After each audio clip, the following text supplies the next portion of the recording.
Voilà, bonjour à vous toutes et à vous tous. Je suis très heureux de vous retrouver pour cette nouvelle vidéo du mois de janvier concernant la situation très tendue aux États-Unis. Une semaine qui s'annonce des plus périlleuses, si j'ose dire. Et moi, Benoît, je vais essayer d'apporter mes informations complémentaires pour le collectif. Parce que bien entendu, il y a quand même beaucoup de choses qui sont dites sur YouTube, ceux qui sont des partisans de QAnon et d'autres YouTubeurs. Donc, moi, j'apporte ma pierre à l'édifice. Pour le collectif, ce sont des informations complémentaires euh, qui sont bien entendu intéressantes.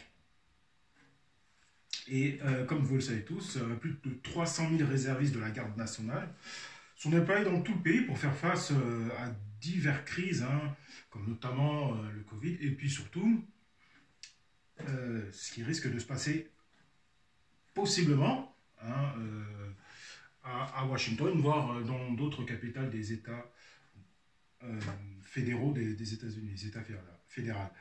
Alors, ce qui est important à signaler, c'est de faire déjà une petite rétrospective, parce qu'effectivement, je n'ai pas vu de vidéo, notamment le 3 novembre, par rapport aux élections.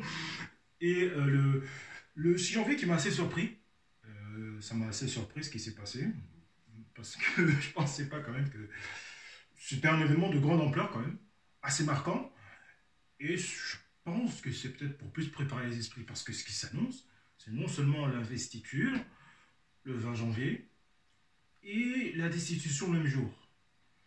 Ça va être compliqué que les Américains qui ont voté Trump, et qui savent que au fond d'eux, que Biden, qui fait plus de votes qu'Obama, ça peut paraître compliqué.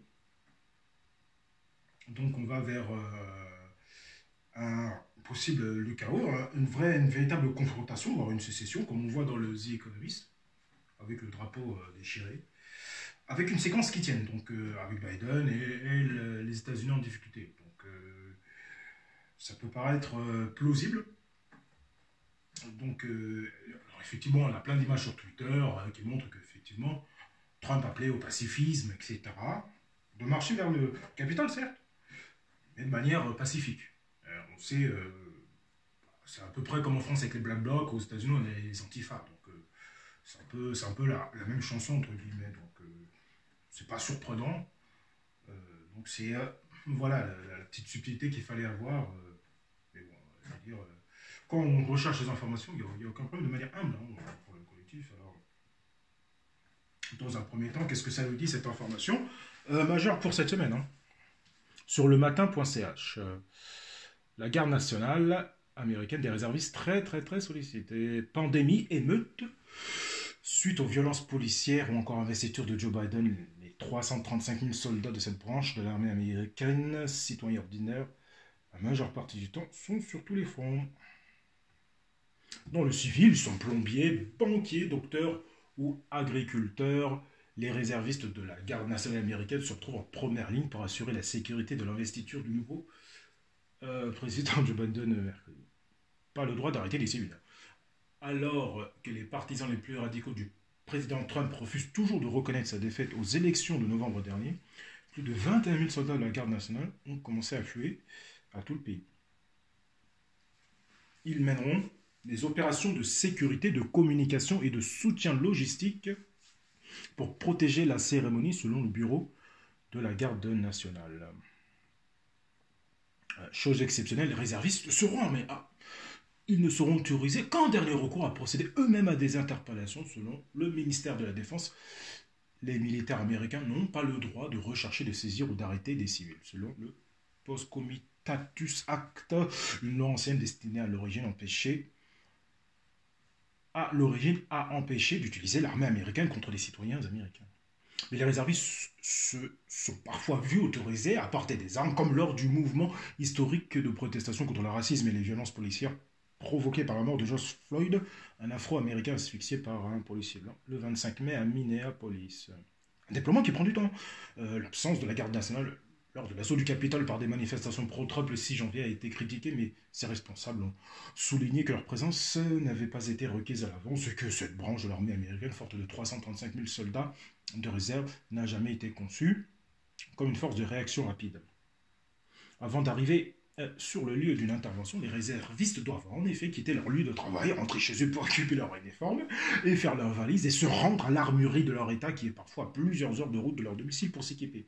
Ils doivent ensuite se rendre sur le lieu de l'opération qui leur a été assignée, souvent en avion, d'où l'arrivée quotidienne à Washington de nouvelles unités avant la cérémonie d'investiture le 20 janvier, leur présence de plus en plus visible.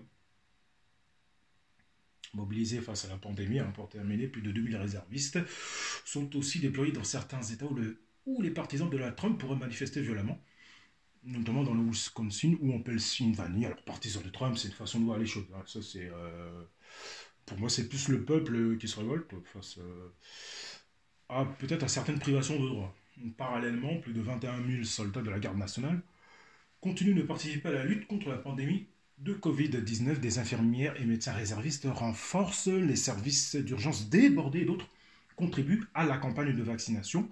En outre, quelques 2500 réservistes de la garde nationale étaient encore déployés en septembre 2020 sur les théâtres de guerre selon les derniers chiffres de Pentagone qui ne précisent pas les pays concernés. Voilà une information extrêmement intéressante pour commencer. Alors, on a quand même une information importante. On a 335 000 hommes. 335 000 hommes de la garde nationale. C'est quand même extrêmement... 335 000 hommes. Réservistes, entre parenthèses. De la garde nationale. Et c'est ça qui est... pas qui m'a mis la puce à l'oreille, mais qui me pousse à faire des recherches. Pour me dire, finalement, dans l'histoire, voilà, est-ce qu'on a eu un précédent dans l'histoire, partout, des États-nations? Est-ce que ça s'est déjà vu?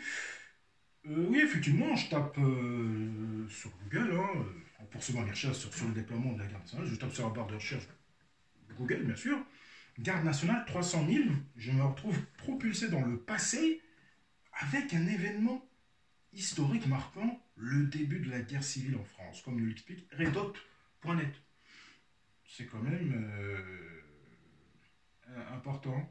Je parlais par rapport à Seattle de l'imprégnation d'une séquence historique. Donc là, on parle, on peut le marquer en rouge, imprégnation. Imprégnation, ça peut... imprégnation d'une séquence.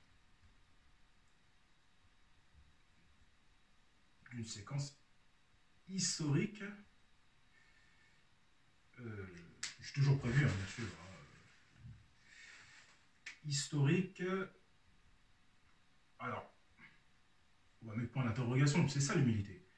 Et l'humilité, ça peut se représenter aussi en iconogramme.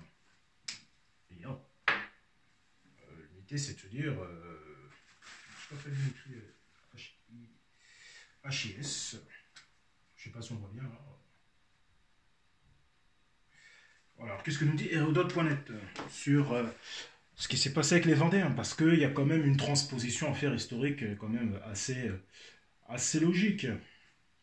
Sur Hérodote.net, c'est classique. Il y a le 11 mars, après, bien évidemment, comme d'habitude, il y a de la digression pour comprendre certains mots-clés, historiquement, bien évidemment.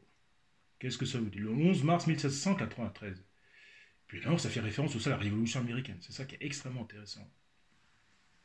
Le dimanche 10 mars 1793, l'Assemblée de la Convention recourt à la levée en masse autoritaire de 300 000 hommes dans tout le pays pour suppléer aux insuffisances des engagements volontaires après sa proclamation du 24 février précédent sur la patrie en danger. La levée en masse entraîne, dès le lendemain, le soulèvement des paysans vendéens qui, jusque-là, indifférents à l'agitation parisienne, ne supportent pas qu'on leur demande de verser leur sang pour une cause qu'ils exècrent. Insupportable conscription. Danton, le 31 janvier 1793, a proclamé devant la Convention, donc c'est un terme important, Le dogme des frontières naturelles qui sous-entend la conquête des Pays-Bas et de la Belgique, les puissances européennes ripostent par une coalition. C'est pour y faire face et suppléer au manque de combattants volontaires que la Convention organise une réquisition autoritaire. Des registres sont ouverts dans chaque commune pour l'inscription des volontaires et si ceux-ci font défaut, les autorités organisent un tirage au sort parmi tous les jeunes célibataires.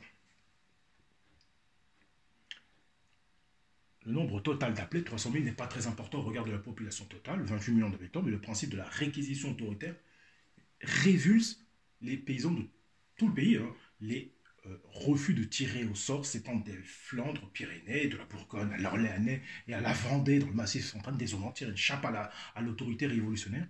Mais le plus grave survient sur la rive sud de la Loire. Alors, on a des photos, enfin plutôt un tableau historique. La Vendée prend les armes.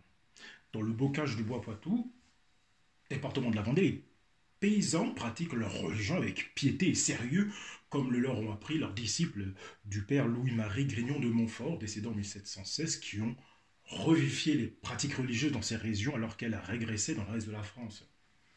Le jour même de la réquisition, le 10 mars 1793, ces paysans, qui ont été échaudés par l'exécution du roi Louis XVI et les mesures anti-religieuses des révolutionnaires parisiens, assaillent les autorités municipales spontanées. La rébellion contre les Mauges, le Choletais, le Bocage vendéen, le Marais de Châlons et le pays de Retz, toute une région du sud de la Loire qui prendra bientôt le nom de Vendée militaire. 23 insurgés sont arrêtés par les gardes nationaux à Saint-Philibert, dans le pays de Retz, en Loire inférieure, aujourd'hui Loire-Atlantique.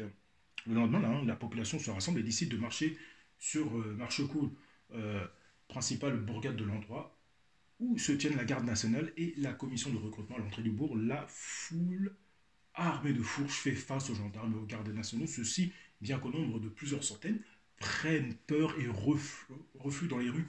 La foule les poursuit, plusieurs gardes nationaux sont massacrés, ainsi que quelques bourgeois connus pour leur sympathie républicaine. Et le curé assermenté, il a approuvé la constitution civile du clergé. Pour terminer, les insurgés sont des paysans, c'est-à-dire des gens du pays. La moitié sont des artisans, les autres des laboureurs ou des gens de la terre. Ils choisissent leur chef dans leur rang. Ainsi, Jacques Catelino, colporteur voiturier au pain en Mauges, Stofflet, garde-chasse des Colbert à Molévrier. Mais les paysans et leurs chefs manquent d'expérience militaire et vont acquérir en complément des chefs plus expérimentés. Delbé, lieutenant de cavalerie, Charette, ancien officier de marine, Bronchamp, d'Autichamp, Lescure, Sapineau, Talmont, ces aristocrates se montrent au départ assez réticents à prendre la tête d'une armée de paysans. Mais ils ne tardent pas à faire la preuve de leur sincérité militaire, en particulier le jeune Henri de Verger, comte de la Roche-Jacquelin. 20 ans, armé de faux et de fourches, résolu et enthousiaste, les insurgés chassent les bleus, les soldats de la République étaient ainsi nommés en raison de leur uniforme et rétablissent le culte catholique dans leur village. C'est le début des guerres de Vendée.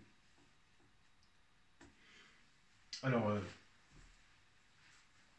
bien sûr, le temps que ça charge, c'est quand même extrêmement intéressant de faire le parallèle avec la Révolution française. Pas forcément ce qui peut arriver, mais il faut faire attention. On a des termes, on a un chiffre, on a un déploiement quand même, on a des éléments qui peuvent nous aider à transposer par rapport à certains éléments. Donc, il faut toujours avoir cette humilité, raison garder. Mais en tout cas, on a un élément intéressant au niveau des similitudes, donc historiques pour le coup. Donc là, bien évidemment, on va marquer ici les Vendéens, tout simplement. Les Vendéens. Qui ont mené une guerre face, je dirais, aux révolutionnaires républicains. C'est assez paradoxal. Mais c'est quand même extrêmement intéressant. Alors, bien évidemment, ce qui est intéressant ici, bien sûr, les événements. Les événements historiques. On va les faire un petit. Bien sûr, et on va marquer ici les similitudes. Les similitudes. Alors après, je suis parti mathématiquement au niveau de la similitude euclidienne. c'est un peu plus compliqué, parce qu'en plus en mathématiques, je suis pas un as, donc, la similitude euclidienne, on va voir ça après. Mais il y a quand même une notion mathématique en fin de vidéo, qui peut être intéressante, et qui est quand même plus simple dans je veux dire, dans l'assimilation de la compréhension. Finalement, nous avons un mot-clé qui est la convention, et bien évidemment, en lisant la convention, on aura un autre mot-clé, bien évidemment, qui sera la Révolution française. Sur Cosmovision, rapidement classique, la Convention nationale est la troisième assemblée législative de la France depuis 1789. Elle siégea du 20 septembre 1792 au 26 octobre 1795, 4 Brumaire en 4.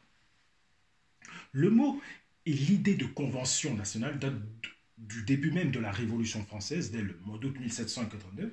Il était question de créer en vue de réviser la Constitution à faire des conventions nationales. Mounier exposé de sa conduite. Se réunirait-elle périodiquement ou à époque fixe, ou seulement quand le besoin de réviser la Constitution se fait ressentir?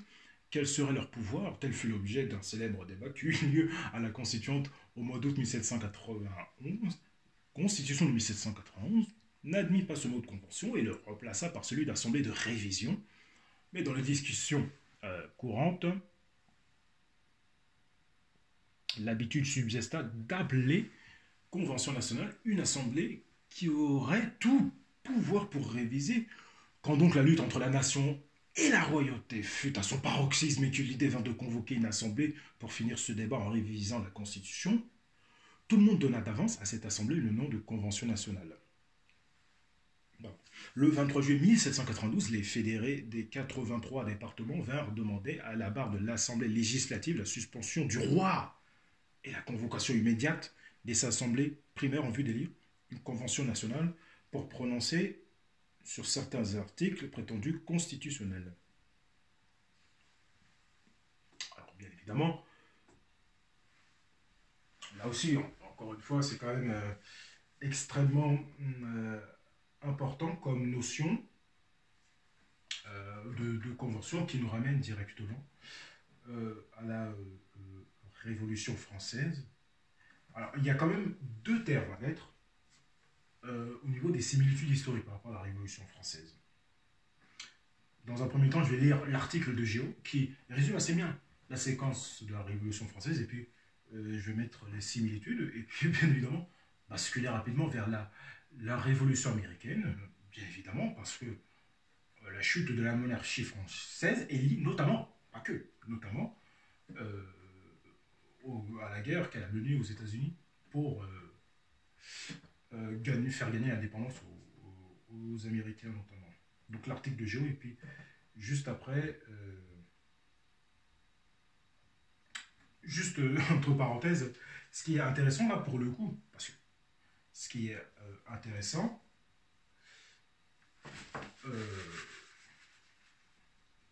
j'ai bien fait de bien préparer la vidéo, parce que pour le coup, là c'était justement par rapport aux Vendéens, justement, 300 000, pour le coup on a 300 000,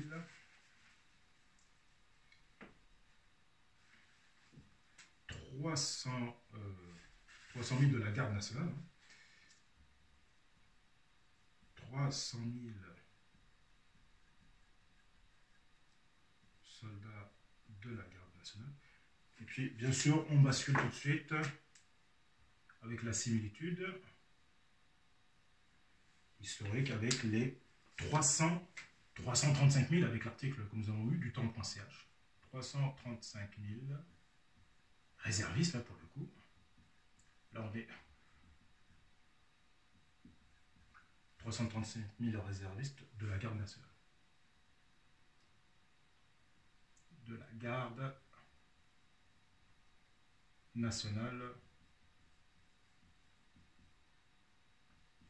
Voilà.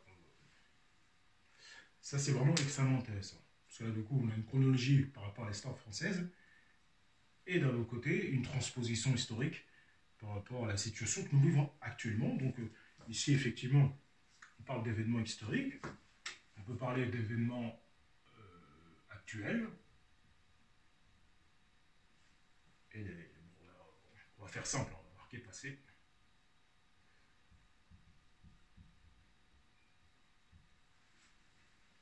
Et puis les similitudes caractérisées par la flèche. Donc c'est quand même extrêmement intéressant. Donc là, pour le coup, là, je suis bien dans mon petit schéma. Et puis je continue sur la type de géo. On y va, on continue. Quelles sont les grandes étapes de la Révolution française? Intéressant.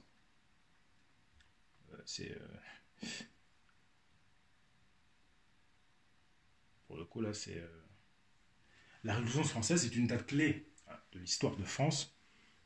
Pourquoi et par qui a-t-elle été déclenchée? Comment la France a-t-elle tourné la page de la monarchie pour entrer dans la République? Les réponses de Hervé Leurès, historien spécialiste de la Révolution française. Alors, il y a beaucoup de choses sur la Révolution française, comme j'ai voulu trouver un lien pour synthétiser, tout simplement. Pour voir les grandes largeurs. Comme d'habitude, la quintessence, toujours.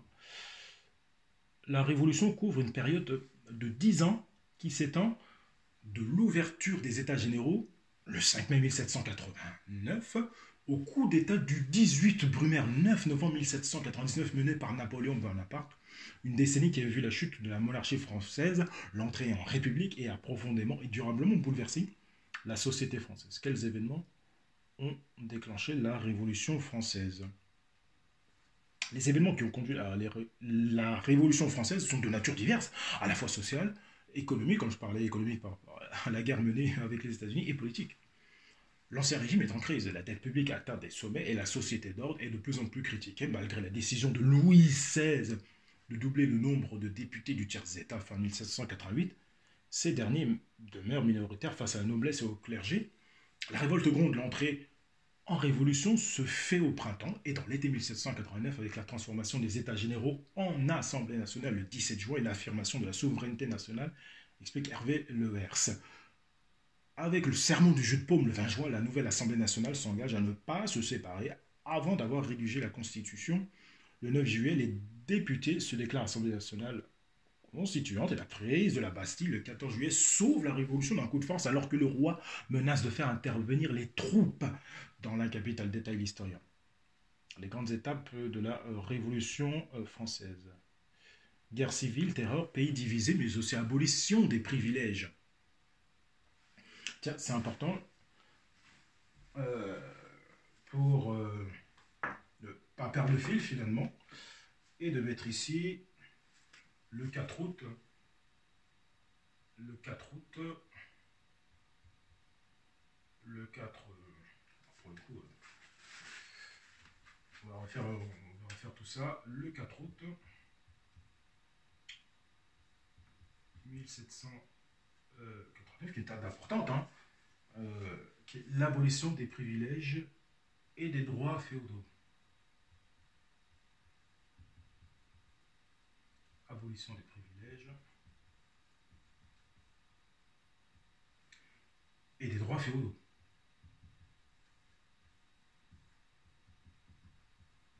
C'est extrêmement important.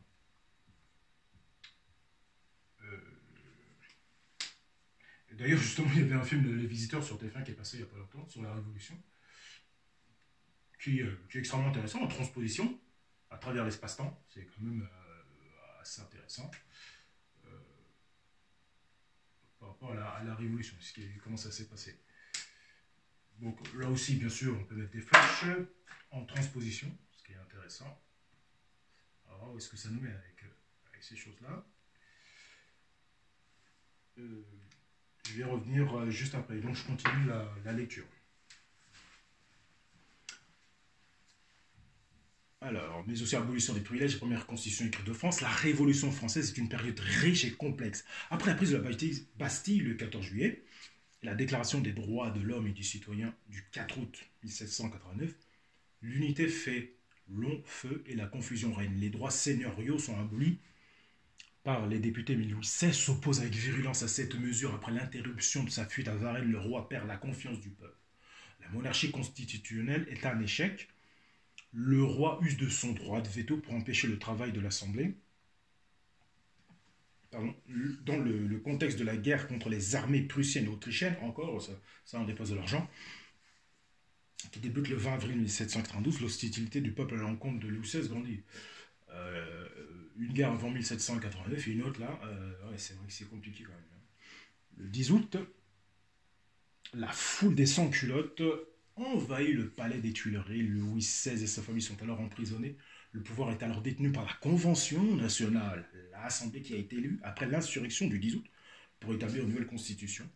Le 21 septembre, lors de sa première séance officielle, elle déclare l'abolition de la royauté en France. C'est quand même un événement important. Alors, qu'est-ce que j'avais prévu? Alors, je termine justement, c'est extrêmement intéressant. Ouais, je termine le paragraphe, c'est le début de la République. Explique Hervé Levas, le procès de l'ancien roi, désormais simple citoyen capet, s'ouvre le 11 décembre 1792. Il est reconnu coupable de conspiration contre la liberté publique et la sûreté générale de l'État. Le 15 janvier 1793, son exécution publique a lieu le 21 janvier. Alors, voilà qui me fait penser à l'histoire de Trump, avec cette histoire de conspiration, donc, bien évidemment. Bon, il n'y a pas de surprise. Conspiration du roi, pour le coup. Conspiration. Alors, bien sûr, le roi n'est tout seul. Hein, il a des conseillers, etc. C'est juste, voilà, c'est juste par rapport au régime. Changer de régime, bien évidemment. Conspiration du roi, et puis on sait ce qui s'est passé. Puis là, pour le coup, il n'y a pas beaucoup de suspense, si j'ose dire. Lors de destitution, impeachment. Destitution, impeachment. Ah, là, c'est une transposition classique. Il n'y a pas de surprise, c'est une évidence. Alors, bien sûr, là, c'est à peu près la même chose. Trump dit que les votes ont été truqués, etc. Donc, et la Chambre des démocrates, c'est ce qu'ils disent. Ils disent que voilà, il a appelé à saccager le Capitole, etc. Donc, encore une fois, là aussi, c'est pour le déstabiliser, pour le mettre en difficulté. Et ça fait penser à ça, au changement de régime. C'est ça qui est, par rapport à ce qui se passe avec Trump, c'est que même après qu'il ne soit plus président officiellement, ou pas, on ne sait pas ce qui va arriver, mais quand même, Nancy Pelosi quand même continue pour la procédure de destitution, pour ne pas qu'il se représente. C'est ce que nous allons voir après. Donc, encore une fois, la transposition est très juste, je pense, parce que ça y fait penser quand même très dangereusement, si j'ose dire. Je continue. Dans les semaines qui suivent, la décision de la Convention de lever 300 000 hommes pour renforcer les troupes provoque une révolte paysanne qui conduit, comme je disais, à la guerre de Vendée dès le mois de mars. Un tribunal révolutionnaire doit punir les contre-révolutionnaires. Et le 6 avril, le comité de défense générale devient le comité de salut public dans lequel Robespierre va bientôt jouer un rôle majeur. Le 10 octobre 1793, la Convention décrète le gouvernement révolutionnaire jusqu'à la paix. Ce gouvernement de transition va décider de différentes mesures destinées à lutter contre les ennemis à l'intérieur du pays. En Vendée, mais aussi à Lyon et Caen, où les soulèvements s'intensifient contre la Convention et les ennemis extérieurs incarnés par les autres monarchies européennes. On appellera cette période mouvementée la terreur entre l'été 1793 et juillet 1794. Près de 17 000 personnes furent officiellement condamnées à mort, mais on estime qu'il y a eu une réalité de plus de 30 000 exécutions. Qui gouverne la France après les chutes de Louis XVI? Dans l'attente d'une nouvelle constitution, le gouvernement est exercé par l'Assemblée qui détient le pouvoir législatif et par un conseil exécutif provisoire composé de 6 ministres. Le 1er avril 1794, ce conseil va être remplacé par 12 commissions exécutives. Le gouvernement révolutionnaire remplace le gouvernement décidé par la Constitution de 1793. Finalement, en 1795, les conventionnels vont juger cette Constitution de 93 trop démocratique et la remplacer par la Constitution de 1795. Elle donne naissance au directoire, hein, ajoute Hervé Levers. Le pouvoir passe donc entre les mains de 5 directeurs pour terminer. Le 18 Brumaire en 9 novembre 1789, Napoléon Bonaparte s'immisce lors d'une séance du Conseil des 500 réunis à Saint-Cloud et prend le pouvoir à l'aide de son frère Lucien Bonaparte. Il bénéficie également de la complicité d'un des 5 directeurs, Emmanuel Joseph Sieyès. Le lendemain, le consulat naît. C'est assez intéressant. Quand même. Au niveau de cette transposition, c'est quand même vraiment très très très intéressant. Alors, ce qui est important à signaler, c'est que, comme je disais, l'une des causes de la Révolution française est due aussi à une autre révolution transatlantique, en l'occurrence américaine. Quelques années auparavant, et encore une fois, c'est l'excellent site universitaire de Laval, hein, qui nous explique finalement cette similitude entre la France et les USA à travers les événements. Et l'histoire, c'est quand même assez intéressant, bien évidemment. Alors, nous y allons sur le site de Laval, qui est extrêmement intéressant. Alors, comme d'habitude, la quintessence, il y a quand même beaucoup de choses, c'est très riche, c'est vraiment extrêmement intéressant comme lien par rapport à la révolution américaine. Alors, je vais grossir un peu, quand même, pour bien voir quand même ce paragraphe-ci, pardon. Alors, la révolution américaine fut un conflit armé qui dura 8 longues années. Elle constitua également une guerre civile entre sujets britanniques et américains, ainsi qu'une rébellion contre les autorités coloniales, une insurrection contre le roi d'Angleterre, George III, et le régime monarchique. Ce fut enfin une guerre de libération nationale, la première de l'histoire moderne. Si la révolution américaine a eu des conséquences considérables sur le continent nord-américain, on a pu nettement en déterminer les causes en ce qui concerne la question linguistique. Elle ne semble pas avoir constitué une préoccupation majeure, car les hommes politiques américains associaient l'interventionnisme linguistique à une pratique monarchiste qui avait cours en Europe. Or, toutes les pratiques qui rappelaient la monarchie et ses excès étaient bannis. C'est donc la non-intervention linguistique qui caractérise cette époque de l'histoire américaine. Extrêmement intéressant. Comme je disais, la quintessence en acte de Québec, la Révolution américaine, la guerre d'indépendance. Et moi, ce qui m'intéresse, c'est ce paragraphe-ci. Ça m'intéresse vraiment. Ça peut faire transposition par rapport à cette époque, justement, avec les patriotes et les loyalistes. De plus, les colons de la Nouvelle-Angleterre étaient loin d'être tous solidaires et anti-royalistes. Ils se divisaient entre ceux qui prenaient l'indépendance, les patriotes, ou républicains, et ceux qui voulaient rester britanniques, les loyalistes.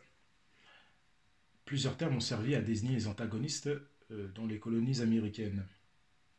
Roundhead ou Puritans, pour leurs croyances religieuses strictes, associées aux Whigs, comme monarchie associée aux Tories. On désigne aujourd'hui les monarchistes par loyalistes aux États-Unis, mais au Canada, on a longtemps utilisé l'expression United Empire Loyalist. Comme on le sait, les loyalistes fidèles à la métropole se rangèrent du côté des Britanniques avant de fuir au Canada. Mais nombreux sont ceux qui restèrent neutres. Quand même intéressant pour faire une petite transposition entre ceux qui prônent l'indépendance, comme Trump, les patriotes ou les républicains, et ceux qui veulent rester britanniques, les loyalistes. Peut-être, pas forcément tous les démocrates, je ne vais pas mettre tout le monde dedans, bien sûr, mais ça peut être une transposition vraiment intéressante. Bien évidemment, pour terminer cette séquence, la bataille de Yorktown, par rapport justement aux Français. La bataille de Yorktown fut décisive du 6 au 19 octobre 1780, donc c'est bien avant, quelques années avant la Révolution française. Décisive pour l'indépendance américaine. Les 6000 Britanniques et les 2000 Allemands de Lord Cornwallis durent faire face aux 11 000 Français et aux 6 000 hommes de Washington, incluant des Polonais, des Allemands, des Canadiens. Les Allemands sont dans les deux camps, pour le coup, des Canadiens français, des Indiens Cherokees, tiens. Effectivement, ça me pense à un certain film, il me semble, avec Mel Gibson. Au même moment, la flotte française de 28 vaisseaux de l'amiral de Grasse assurait le blocus du port de Yorktown, empêchant ainsi tout ravitaillement ou toute fuite des Britanniques par la mer. D'ailleurs, la supériorité navale acquise par l'escadre de l'amiral français semble avoir été la clé de la victoire franco-américaine. Ce fut la première grande opération combinée infanterie, cavalerie, artillerie et marine de l'histoire, réunissant trois grands militaires, Washington, Rochambeau et de Grasse. Le général anglais Charles Cornwallis dut capituler. Au lendemain de la victoire de Yorktown, Thomas Jefferson rendit hommage en français en déclarant que chaque homme a deux patries, son pays et la France. Cette victoire franco-américaine valut à la France le surnom de nourrice d'Hercule. C'est pourquoi le Saint Magazine pouvait déclarer sans l'aide de la France sur terre, sur la mer, la rébellion des 13 colonies contre la Grande-Bretagne aurait échoué et il n'y aurait pas d'États-Unis d'Amérique. C'est quand même extrêmement important ce lien. Cependant, le coût excessif de la guerre franco-américaine plongea la France dans une situation financière délicate et accéléra la crise de la monarchie qui paiera ainsi très cher sa revanche sur la perfide Albion. La guerre aura coûté 1 milliard de livres. Tournoi, soit l'équivalent de 8 milliards d'euros aujourd'hui, c'est énorme. Creusons encore davantage le gouffre financier de la France. C'est quand même assez incroyable. L'espoir de devenir partenaire, de devenir le premier partenaire commercial des nouveaux États-Unis s'évanouit rapidement, de même que toute éventualité de restitution de la Nouvelle-France. George Washington était déterminé à jeter hors de l'Amérique toutes les puissances coloniales européennes, que ce soit la Grande-Bretagne ou la France. Louis XVI dut convoquer les États généraux pour réformer les impôts, ce qui entraînera la Révolution française 1788 et plus tard sa décapitation et l'abolition de la monarchie 1793. Finalement, les relations entre la France et les États-Unis se détériorèrent rapidement, surtout après la mort de Louis XVI et les excès de la Révolution française sous la terreur. Puis les Américains, rappelons-le, firent un peu d'efforts pour rembourser les énormes dépenses encourues pour la France pour assurer leur indépendance tout en reprenant leurs liens commerciaux privilégiés avec la Grande-Bretagne. Bref, si les Britanniques avaient perdu la guerre et ils ont su ensuite gagner la paix, la France, elle, n'était plus avancée avec comme seule récompense. Elle n'était pas plus avancée avec comme seule récompense la reconnaissance éternelle des États-Unis d'Amérique. C'est quand même assez intéressant. Mais on a des indépendances qui est extrêmement intéressante. Alors, la nouvelle constitution fut dès 1788 signée par 11 États. Alors c'est quand même extrêmement intéressant comme notion. Aux USA,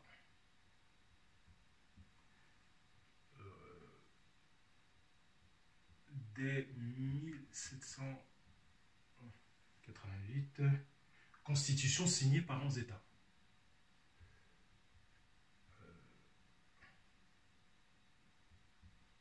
Constitution signée par 11 États déjà, c'est quand même intéressant. Et en transposition, bon, là aussi il n'y a pas de surprise. Là, il n'y a pas de surprise. USA 2021, investiture. Alors, je ne dis pas qu'il va se passer des choses, mais avec un petit point d'interrogation, mais on ne sait pas ce qui va se passer. Donc il faut rester vigilant, il faut rester humble. En tout cas, j'ai une notion temporelle qui est vraiment extrêmement intéressante. Ici, j'ai vraiment une belle notion. Alors, on va un peu changer de couleur. On a comme une belle notion temporelle ici. On a entre 1788 et 2021, on a 233 années.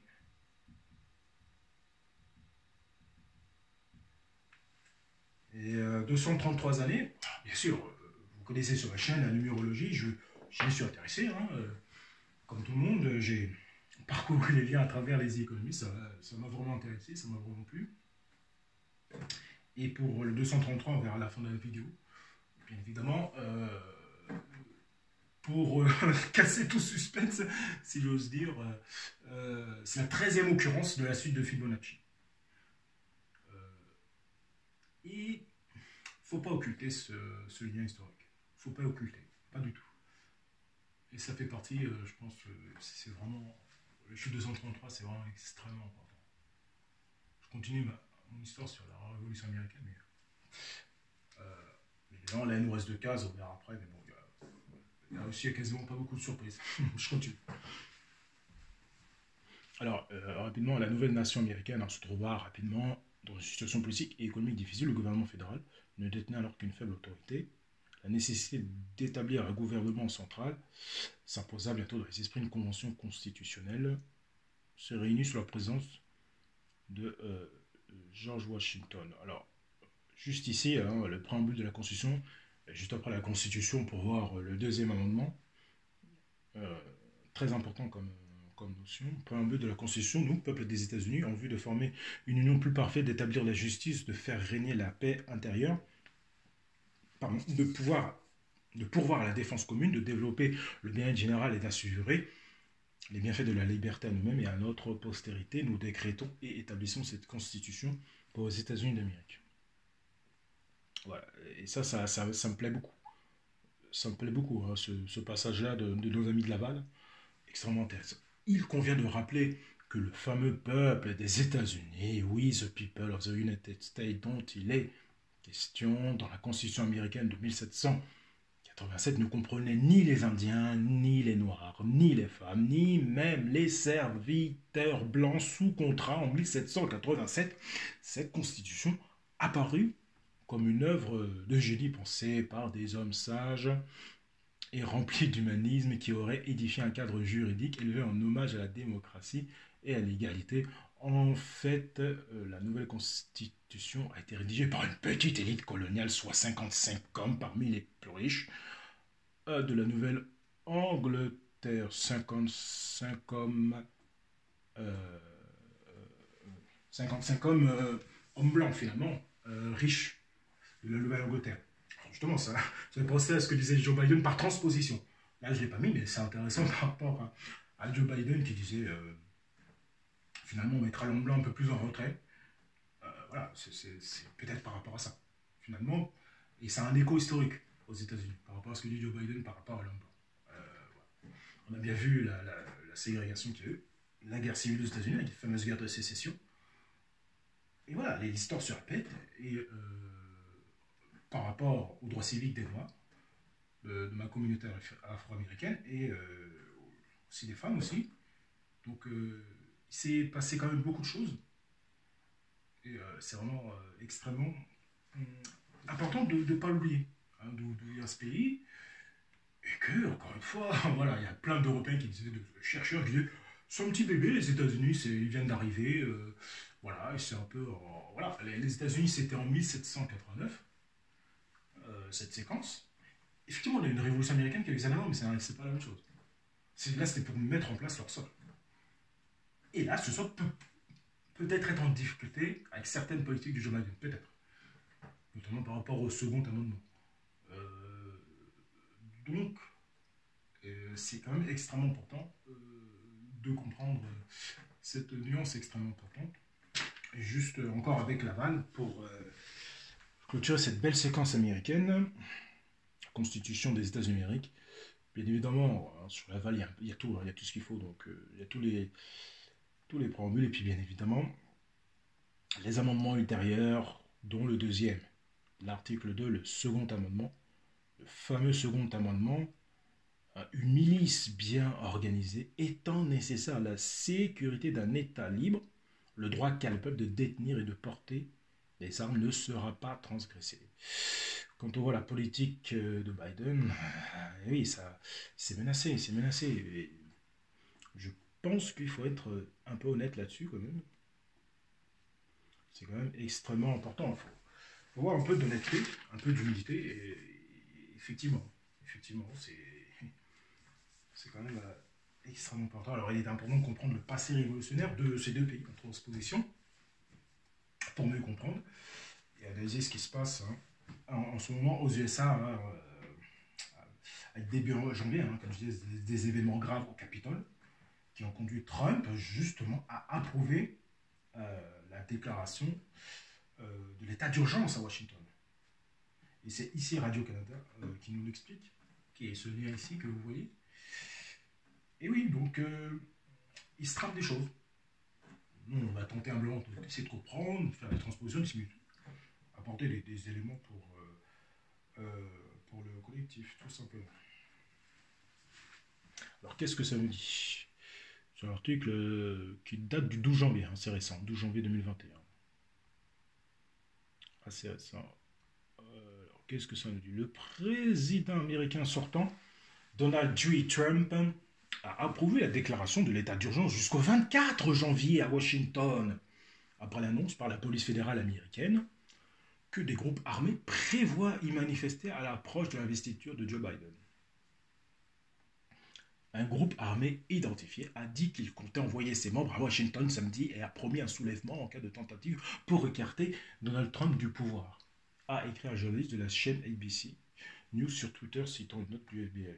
La mairesse de Washington, Muriel Bowser, a demandé lundi que la sécurité soit renforcée lors de la cérémonie d'investiture du président désigné Joe Biden le 20 janvier.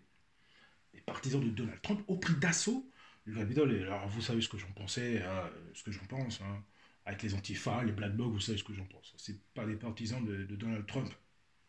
Et puis on les a ouverts comme ça, avec les policiers, on a ouvert les barrières. Non, mais enfin, on va pas dire c'est grand guignolesque, parce qu'il y a eu malheureusement des victimes, mais bon. C'est quand même assez incroyable ce qu'on voit sur Twitter. On pris d'assaut le Capitole de Washington mercredi pour tenter d'empêcher le Congrès de certifier les résultats de l'élection présidentielle de novembre. Le déploiement de la garde nationale dans la capitale. Le Pentagone a indiqué lundi avoir autorisé le déploiement de 15 000 soldats de la garde nationale à Washington pour la cérémonie d'investiture du président désigné Joe Biden le 20 janvier afin d'éviter de nouvelles violences. Quelques 6200 militaires sont déjà présents dans la capitale fédérale et ils seront 10 000 en cette fin de semaine, a déclaré le général Daniel Hawkinson. Environ 5 000 soldats supplémentaires pourront les rejoindre pour la prestation du serment du démocrate. Pour l'instant, leur mission est limitée à un soutien logistique à la police locale. Ils ne seront autorisés qu'en dernier recours à procéder eux-mêmes à des interpellations si la situation devenait hors de contrôle, a ajouté l'officier qui supervise le bureau de la garde nationale au ministère de la Défense. Une réponse tardive. Le Pentagone a été critiqué pour avoir tardé à déployer la garde nationale quand des partisans du président Trump, encore une fois, je ne suis pas vraiment d'accord avec ça, ont envoyé le Capitole seulement le cas où il c'est plutôt les antifas. Au sein du temple de la démocratie américaine. Selon encore le général Hawkinson, le niveau de violence des manifestants n'avait pas été anticipé par les autorités. De nouveaux appels à agir le 17 janvier ont commencé à circuler la semaine dernière sur les réseaux sociaux. Muriel Bowser a prolongé l'état d'urgence jusqu'au 24 janvier pour être en mesure de réinstaurer rapidement un couvre-feu le cas échéant. Lundi, elle a appelé les Américains à ne pas venir à Washington pour la 59e investiture. C'est plutôt sage d'investiture le 20 janvier, mais plutôt d'y participer de manière virtuelle. Bien sûr, on a bien vu tout ce qui s'est passé au Capitole avec le muscle qu'on a vu dans les Simpsons en plus, avec les cordes, on a vu dans les Simpsons. C'est, il me semble, un antifa, etc. Donc, et puis d'autres personnes qui avaient pris, qui a pris une belle photo dans le bureau de Nancy Pelosi. C'est quand même assez incroyable comme situation. Franchement, c'est vraiment incroyable, tout simplement. C'est quand même assez grave ce qui s'est passé. On ne sait pas tout, mais il y a plein de vidéos sur Twitter qui le montrent. Vraiment, les Simpsons, c'est assez incroyable. Donc il faut toujours être vigilant par rapport aux Simpsons. Voilà. On a, il me semble, une vidéo des Simpsons sur le 20 janvier. Bon, espérons pas que ça arrive là, quand même. Quoi qu'il arrive, il faut être assez vigilant. Parce que là, impeachment plus investiture plus impeachment. Et les Américains restent les bras croisés. J'ai du mal à y croire. vu ce qui s'est passé le 6 janvier, parce que moi, le 6 janvier, c'est pas que j'y croyais pas, parce que je me disais, bon, mais quand même, c'est assez, ça prépare les esprits, plutôt, ça prépare les esprits à peut-être quelque chose de plus volumineux, possiblement. Donc il faut avoir raison justement de ce fait, en plus de Washington, hein, d'autres villes sont en état d'alerte, euh, comme le fait bien remarquer France 24. C'est quand même extrêmement important qu'il ait démontré qu'il n'y a pas que Washington, bien sûr. Washington et les principales villes américaines en état d'alerte avant des manifestations pour Trump. Donc il n'y a pas que Washington, 17 janvier. Publié le 17 janvier.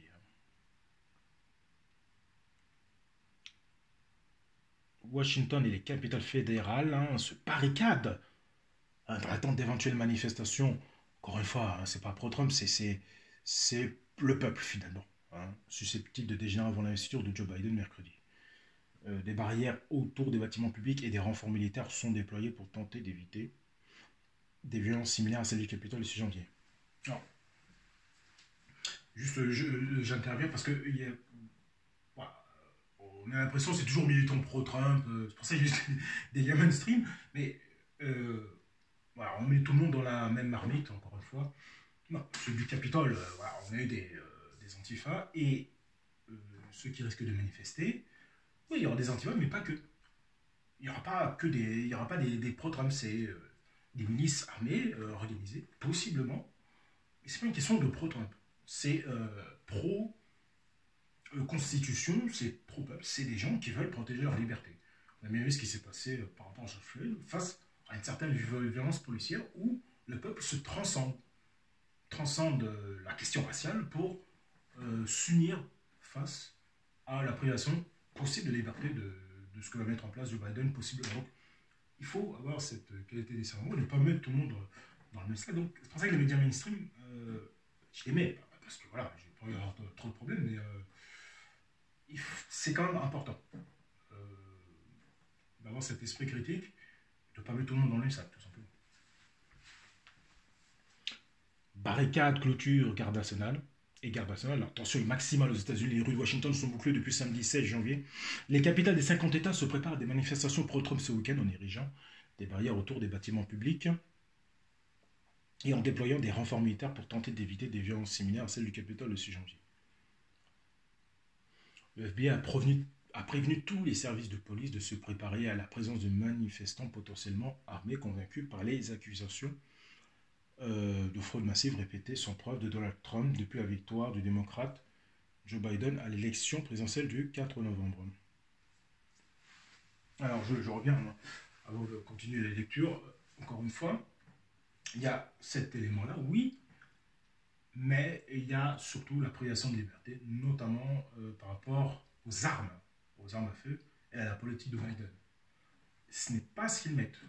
Parce que le souci, c'est que si vous dites se rendre dans la politique intérieure du pays, finalement, on est obligé de développer un certain raisonnement, et ça va nous ramener à une certaine volonté de mettre en difficulté le second amendement, une certaine structure de la Constitution fondamentale, parce que le raisonnement qu'on peut avoir, c'est face à la violence policière, qu'est-ce que le peuple a Enfin, c'est une certaine violence policière qui n'est pas légitime dans beaucoup de situations, donc si les gens doivent rendre leurs âmes, c'est la disparition du second amendement, et donc là, les populations seront en grand danger. Donc là, on est au-delà de manifestations Trump, parce que il a été truqué. Là, il en va de la liberté du peuple américain. La crainte de nouvelles violences. Plusieurs États, dont le Michigan, la Virginie, le Wisconsin et la Pennsylvanie, ont fait appel à la garde nationale pour renforcer la sécurité. Le Texas a annoncé que son Capitole resterait fermé mercredi. C'est intéressant ça, parce qu'on parle souvent de partition du Texas. Le Texas a annoncé que son Capitole resterait fermé. C'est un élément intéressant, mainstream. France 24. Jour de la prestation serment de Joe Biden en tant que 46e président des États-Unis.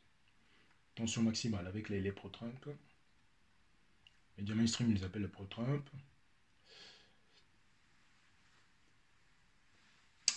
Des représentants démocrates ont annoncé samedi avoir demandé un examen du déroulé des événements du 6 janvier. Ils ont aussi contacté le FBI et les agences de sécurité afin de savoir si les menaces étaient connues, s'il y avait eu une ingérence étrangère. Les violences du 6 janvier au Capitole à Washington, jour de la certification de la victoire de Joe Biden, ont traumatisé une partie de l'Amérique, mais aussi galvanisé certains partisans de Donald Trump, faisant craindre de nouvelles violences. L'idée selon laquelle j'ai du mal, il faut à chaque fois je revienne sur ça par rapport à Ali pro-Trump. L'idée selon laquelle le 6 janvier a été un succès pourrait inciter certains extrémistes américains, motivés par des sentiments anti-gouvernementaux, racistes et militants, à participer à des violences selon un document des renseignements américains publié jeudi. Des discours fallacieux concernant une fraude électorale supposée pourrait servir de catalyseur pour des groupes extrémistes. Est-il ajouté dans ce document qu'encore une fois, la garde nationale a déployé des milliers de gardes nationaux ont été déployés à Washington, comme je disais, des ponts menant à la ville ont été fermés, l'accès à plusieurs lieux touristiques ont été interdits. Vendredi, un homme originaire de Virginie, Wesley Miller, armé d'un pistolet chargé de 500 balles, a été arrêté à Washington en possession d'une fausse accréditation pour la cérémonie d'inauguration. Un représentant démocrate de Virginie, Don Beyer, a appelé les habitants de son État à éviter le centre-ville en raison du risque de violence. Tous ceux qui peuvent éviter le secteur du Capitole cette semaine doivent le faire. Le directeur de la Sûreté publique du Texas, Steve McCraw, a évoqué le risque de voir des extrémistes violents mettre à profit les manifestations prévues ce week-end dans la capitale Austin pour commettre des actes criminels. Les autorités redoutent notamment l'appel à manifester dimanche dans les 50 États fédérés américains lancé par le mouvement anti-gouvernemental Bougalou. Et ça, c'est intéressant, ça, Bougalou. Encore une fois, ils appellent dans les réseaux sociaux et eux ne sont pas censurés, ce qui peut paraître assez étrange quand on voit que Donald Trump a été censuré. Et effectivement, les réseaux sociaux ont perdu énormément de milliards. On a vu Elon Musk faire, il me semble, la pub pour Signal, l'application Signal. Donc voilà, les choses bougent. C'est quand même assez incroyable ce qui s'est passé au niveau des réseaux sociaux par rapport à Trump. C'est du jamais vu. Et là, ça donne le ton au niveau de la privation de liberté. Ça donne le ton et ça donne ce sentiment-là à certains Américains que leur président élu, censuré comme ça, c'est extrêmement violent. Et donc, c'est quand même extrêmement important, il ne faut pas l'oublier ça. Alors effectivement, nous on n'y est pas aux États-Unis. Alors c'est pas vraiment ce qui est... Oui, on voit les médias, etc., on voit ce qui se passe. Justement, j'ai un lien juste après par rapport à un YouTuber américain qui va essayer de nous expliquer ce qui se passe et comment il le ressent. C'est ça qui est intéressant. Alors, Bougalou, qu'est-ce que c'est que ce Bougalou? Et puis surtout, cet article, alors justement, ce qui me fait penser à cette similitude face aux Vendéens, justement, par rapport au Bougalou, contre la politique de Biden et aussi la procédure de destitution. C'est encore, là pour le coup, c'est pas les universitaires de Laval, là c'est le coup, c'est la ville de Laval. C'est quand même assez intéressant. Qu'est-ce que nous dit Laval? Washington sous haute surveillance face aux menaces sur l'investiture Biden. Et là, on va tâcher d'en savoir un peu plus sur Bougalou. De manière... selon un récent rapport interne du FBI, un groupe armé identifié se prépare à prendre d'assaut des bâtiments gouvernementaux de tout le pays ces jours prochains et jusqu'à l'investiture du président démocrate. Ils ont pu, je répète, ils ont pu tranquillement, il y a un autre lien qui va venir juste après, ils ont pu tranquillement mettre en place leur stratégie sur la plateforme Facebook. C'est quand même important à signaler, je vais y revenir. À 6 jours de la passation de pouvoir, les États-Unis sont sous haute tension, protection maximale, avec plus de 20 000 soldats de la garde nationale bientôt déployés, des quartiers entiers barricadés. Washington est sous haute surveillance face aux menaces de nouvelles manifestations des partisans de Trump d'ici la cérémonie d'investiture. La police et l'armée, comme je disais, ont été assez critiques pour leur manque de préparation lors de la manifestation des partisans du président sortant le 6 janvier. Plusieurs centaines d'entre eux avaient envahi le Capitole. Là, ils mettent tout le monde dans le sac, encore une fois. Et c'est pas terrible. Parce que d'un côté, on a des gens normaux, enfin, on a des antifas d'un côté, plus violents, plus extrémistes. Et dans l'autre, des gens plus pacifiques, on va dire. Semant le chaos au sein du temple démocratie américaine. Au moins 5 personnes sont mortes lors de ces violences. L'assaut entraîne la mise en circulation du Congrès, la mise en accusation au Congrès mercredi de Trump pour incitation à l'insurrection. Les 10 élus républicains ayant voté en faveur de cette inculpation bénéficient d'une protection rapprochée. Des collègues se déplacent désormais avec des escortes armées, a expliqué ce jeudi sur MSNBC l'un d'eux, Peter Major. Nous pensons que les gens pourraient tenter de nous tuer. Pardon. Selon un récent rapport interne du FBI cité par les médias américains, un groupe armé identifié se prépare à prendre d'assaut des bâtiments gouvernementaux dans les 50 États américains et dans la capitale dans les jours prochains, jusqu'à l'investiture du président démocrate. Alors, bien sûr, c'est ce que je parle. Je parle d'une révolte du peuple. Encore une fois, c'est pas que des blancs extrémistes. Ça n'a rien à voir là-dedans. Ça n'a rien à voir là-dedans. Et il faut bien avoir ça à l'esprit. Que les Américains, ils savent ce qui se passe dans leur pays. C'est comme nous en France, s'il y a des soucis, etc., on va s'informer, on va savoir un peu plus. Là, aux États-Unis, on n'y est pas, mais eux, ils savent vraiment ce que Biden prépare comme politique, etc. Donc, et Trump, bien évidemment, avait prévu le coup. Il avait même prévu, avant les élections, que ça allait possiblement être truqué, entre guillemets. Donc, qu'il allait avoir une fraude massive. Il avait même prévu. Donc, s'il a prévu ça, c'est qu'il a prévu la suite, finalement, de ce qui allait se passer par rapport à Joe Biden. Donc, c'était quand même intéressant de le signaler. Alors, je continue. Guerre civile, le FBI évoque notamment la mouvance d'extrême droite Bougalou, qui prône la guerre civile pour renverser le gouvernement et cite des menaces crédibles dans les États de Michigan et du Minnesota. La question, c'est quel gouvernement, encore une fois. Moi, je ne suis pas pro ou contre, ça n'a rien à voir. Mais s'ils ont voulu, pourquoi pas quand Trump était président ou Obama quand il était président, pourquoi maintenant? C'est ça la question qu'il faut se poser.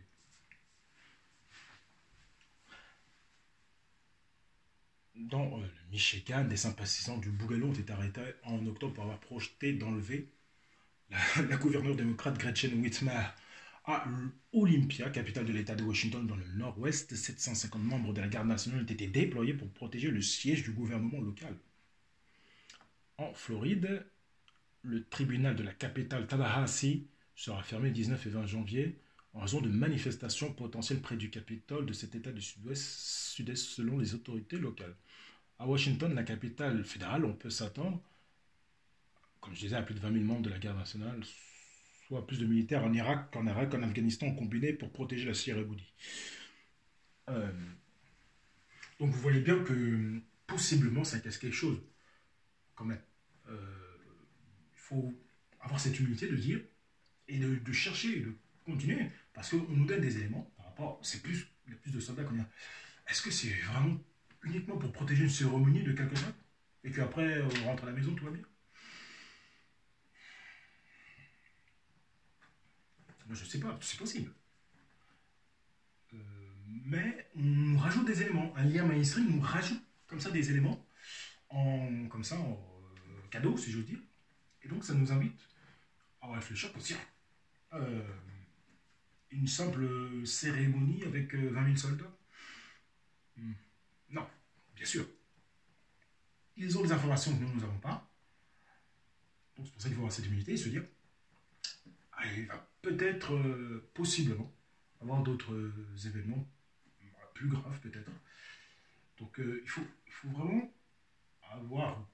garder son esprit critique et toujours renouveler les réflexions parce que là il se passe beaucoup de choses. Et il y a quand même beaucoup de choses à comprendre. C'est pas si évident que ça effectivement. Il y a une menace importante pour la sécurité et nous travaillons à réduire cette menace, a-t-il expliqué, alors que la capitale est déjà sous tension. Dissuader la population. La mission des réservistes est limitée à un soutien logistique à la police et ne seront autorisés, comme je disais, un dernier recours à procéder même à des interpellations. Selon le ministère de la Défense, aucun autre signe de l'inquiétude des autorités, ces soldats ont été armés, dont la Trump a aussi affirmé mercredi avoir été au mieux recourant sur des menaces potentielles concernant des manifestations dans les prochains jours à Washington et dans le pays. Le président sortant a appelé ses partisans calmes, comme je disais, soulignant le droit des Américains à manifester pacifiquement. Il ne peut pas y avoir de violence, de violation de la loi et de vandalisme. Tu m'as interpellé et là, il est dans son rôle. Dans la capitale américaine ainsi que dans les États voisins du Maryland et de Virginie, les États font tout pour dissuader la population. Pardon, excusez-moi. Au niveau du changement d'ici,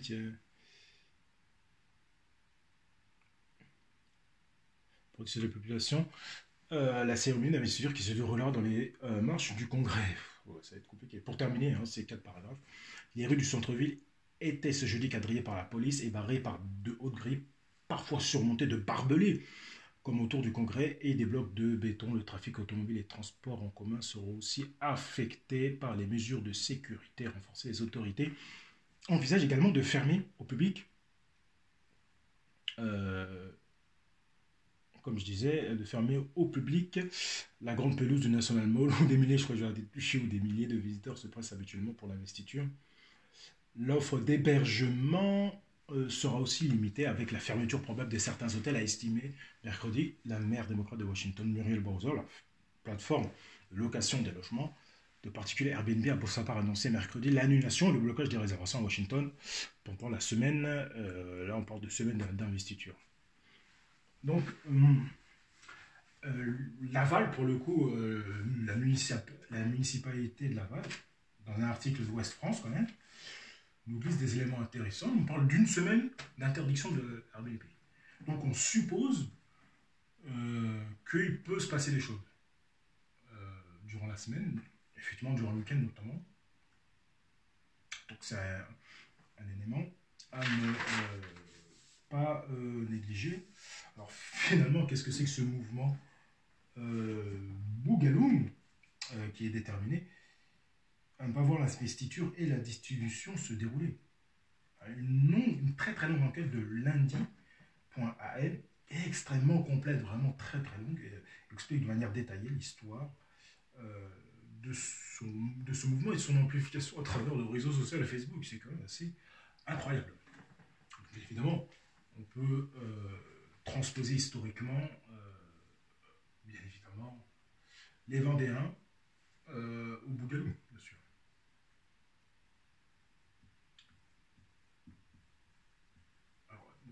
C'est une transposition aussi.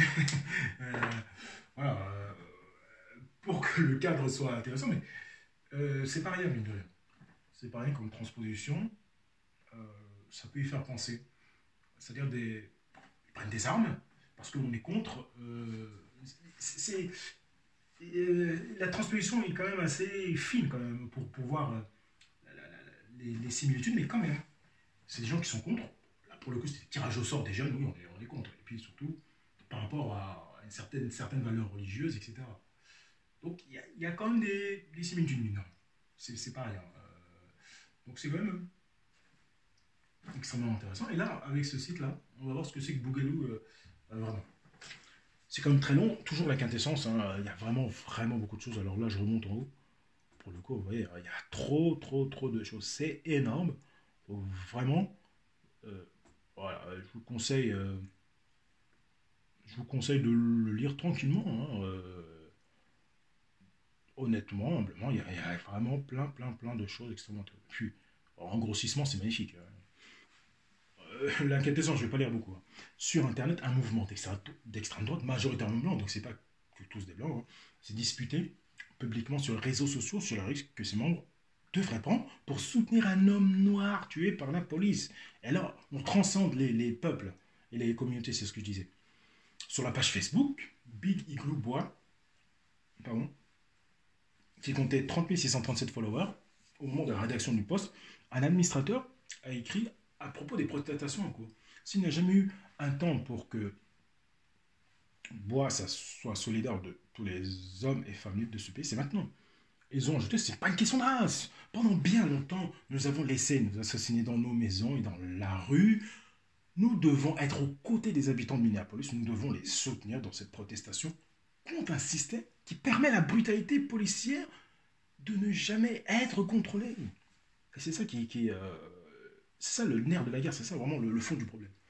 Un commentateur a ajouté, je cherche des habitants de Minneapolis pour se joindre à moi et former une milice privée autorisé par la Constitution, hein, le second amendement, pour protéger les gens contre le NPD qui a tué trop de gens au cours des 2 dernières années. Ces échanges permettent de nous offrir une vue d'ensemble hein, sur les différentes mutations du mouvement de milices armées qui se prépare pour l'été. Les Bougalou-Bois s'attendent, voire espèrent que le temps plus chaud entraînera des affrontements armés avec les forces de l'ordre et qu'il donnera l'impulsion nécessaire à une nouvelle guerre civile aux États-Unis. Donc ils sont extrêmement déterminés la plupart du temps, ils ne s'en cachent même pas. Et depuis plusieurs mois, et c'est là, leur plateforme de prédilection est clairement devenue Facebook. Euh, c'est quand même quoi bah, alors là, plateforme Facebook, on va même le marquer, tiens. Parce que c'est énorme ça. Plateforme Facebook, c'est quand même incroyable ça. Mais c'est vraiment incroyable. Alors, Trump a été censuré de Facebook. Eux, ils sont là sur Facebook tranquillement pour mettre en place tout ça. C'est quand même intriguant quand même. Comme beaucoup d'autres mouvements radicaux, hein, le réseau informel de shitposters pro-armes à feu tire ses origines du 4chan. La cohérence du mouvement vient de la vénération qu'ils portent à leur nouveau martyr et d'une constellation de blagues et de mèmes. Mais surtout, le mouvement a pris de l'ampleur ces 2 dernières années en s'organisant sur le réseau social le plus populaire du monde. Au moment où nous écrivons ces livres, Facebook a ajouté un peu plus de 150 milliards de dollars à sa capitalisation boursière depuis que des manifestations anti-confinement favorables à l'idéologie portée par le mouvement Bougalou ont commencé à s'y organiser dès la mi-avril. L'évaluation de la société à 662 milliards de dollars le 26 mai a dépassé son précédent record de 620 milliards de dollars daté du 20 janvier, c'est-à-dire le jour où le mouvement Bougalou a fait ses débuts publics très remarqués lors d'une manifestation contre le second amendement en Virginie. Pour l'instant, hein, Facebook choisit de permettre au mouvement Bougalou de s'épanouir et de s'organiser librement sur sa plateforme. Et ça, c'est une phrase, c'est incroyable, cette phrase. Les documents que nous trouvons en ligne suggèrent que pour l'instant, la politique apocalyptique et anti-gouvernementale, pas forcément anti-gouvernementale, pas forcément, du Bougaloubois ne tire pas, comme je disais, voilà, ils sont pour la Constitution, voilà, hein, ne tirent pas, s'ils sont pour la Constitution, voilà, ils ne sont pas forcément anti-gouvernement, mais si des gouvernements veulent mettre en difficulté la Constitution, possiblement, donc oui, ne tirent pas ses origines dans des racines à tendance raciste néo-nazie. Comme nous l'avons observé, certains langues s'insurgent contre les tirs de la police sur les Afro-Américains et font l'éloge des groupes d'autodéfense nationalistes. Voilà. Mais ces documents démontrent également que, aussi ironique que cela puisse paraître, il s'agit d'un mouvement qui se prépare activement à une confrontation armée avec les forces de l'ordre, et toute autre personne qui limiterait son interprétation extensive du droit à détenir des armes. Dans un paysage post-coronavirus divisé, déstabilisé, il pourrait bien contribuer à la violence généralisée dans les rues des villes américaines. Alors, ça, c'est quand même extrêmement intéressant, violence généralisée. Après, je veux dire, si les policiers sont violents si les policiers sont relâchés, regardez tout ce qu'il y a. Il y a quand même plein de choses. Ils postent beaucoup sur Facebook quand même, les bougalos bois. Pour terminer ces 3 derniers paragraphes. Pourtant, l'événement Facebook pour la marche de l'État du Kansas compte plus de 1,1 million de membres et d'autres rassemblements continuent d'être prévus. Des centaines de groupes anti-confinement opèrent plus ou moins ouvertement à côté des dizaines de groupes et de pages Bougalou. Des centaines d'Américains ont déjà défilé dans la capitale de leur État en portant des armes au cours des dernières semaines. Hein. Ça, c'est à l'époque juin, il me semble, mai-juin 2020. La plupart de ces marches ont été planifiées et organisées sur Facebook. C'est incroyable ça. Et là aussi, ils ont dû organiser des choses sur Facebook par rapport à cet événement. Donc, si sur Facebook et Instagram ils sont tranquilles, je veux dire, ils peuvent organiser tranquillement. Le 1er mai 2020, Facebook et Instagram ont tous deux mis à jour leur politique de violence et d'incitation afin d'interdire l'utilisation de termes de Bougalou lorsqu'ils apparaissent à côté d'images ou de déclarations représentant ou appelant la violence armée. Nos recherches suggèrent que cette politique n'a pratiquement rien fait pour freiner la croissance de ce mouvement. Oui, Facebook a dû on a dû leur dire, mais bon, c'est pas suffisant. Ou réduire la violence de sa rhétorique. Chaque nouvelle page de groupe de Bougalou que nous avons trouvé nous a conduit à de nouvelles pages connexes et à des pages aimées, chacune organisant des personnes pour une action armée directe ou les incitant à anticiper la violence. La violence policière, me semble. Le plus grand de certains, il ne faut pas mettre tout le monde dans le même sac. Moi, je ne mets pas dans le même sac, je suis humble. Honnête, tout simplement. le plus grand réseau social du monde reste un lieu accueillant pour les insurrectionnels en puissance. Nous savons maintenant que Facebook a enterré les preuves indiquant que sa plateforme facilite la croissance de l'extrémisme. Par crainte que la lutte contre celui-ci ne soit considérée comme un parti pris anticonservateur, il n'est pas encore possible de dire si le mouvement a été nourri sur cette plateforme, jouera un jour un rôle dans une guerre civile américaine. Mais chaque jour, des dizaines de milliers de personnes lourdement armées se connectent pour répéter leur espoir qu'elle doit avoir lieu rapidement. C'est quand même incroyable. Alors là, 4chan, qu'est-ce que ça veut dire 4channel? D'où vient le nom japonais, hein, le Tsuba Channel? C'est un forum anonyme anglophone constitué d'un réseau d'échanges d'images web. Celui-ci est calqué sur des modèles des sites populaires japonais de Channel. Le deuxième amendement de la Constitution des États-Unis d'Amérique reconnaît la possibilité pour le peuple américain de constituer une milice pour contribuer à la sécurité d'un État libre et il garantit en conséquence à tout citoyen américain le droit de porter des armes. Donc, c'est quand même extrêmement intéressant. C'est vraiment un site, enfin plutôt une enquête de lundi.m exceptionnelle, pour le coup, extraordinaire. Et vraiment extrêmement importante.